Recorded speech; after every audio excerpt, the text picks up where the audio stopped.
వెనకడికి ఓ పెద్ద మనిషి ఉండేటోడు. పని పాట ఏముండకపోతుండే.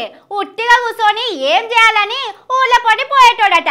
ఊళ్ళో సావడి కాడ కూర్చొని నేను పెద్ద ధార్కాన్ని, 3 ఎడ్లున్నాయి, 100 దొడ్లున్నాయి, ఎడ్లకు బంగారు ముగుతాడేసిన, వెండి పగ్గం కట్టిన, నా అంత తురుంకాళ్ళు మా ఊళ్ళో ఎవ్వరు లేరని చెప్పుకునేటోడట.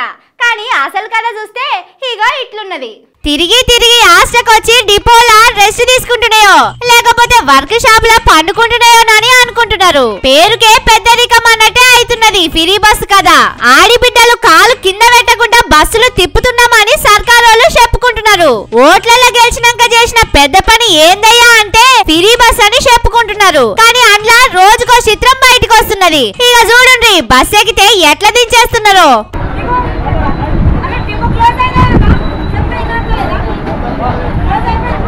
యములాడ కాడ బస్ ఎక్కుటానికి పోతే కండక్టర్ మేడం ఇట్లా ఎల్లగొడుతున్నది. టికెట్లు ఇచ్చుడు ఓడిచింది.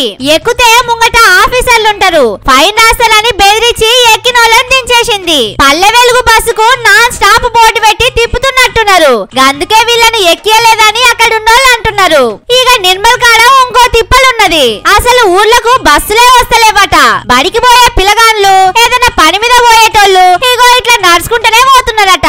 సర్కారోళ్ళు ఫ్రీ బస్సులు పెట్టినామని గొప్పలు చెప్పుకుంటున్నారు. మా ఊర్లకు బస్సులే వస్తలేవని గరం అవుతున్నారు. మరి పొన్నం సారు పంపించిన బస్సులన్నీ ఏడబోయినాయోనని పబ్లిక్ మాట్లాడుకుంటున్నారు.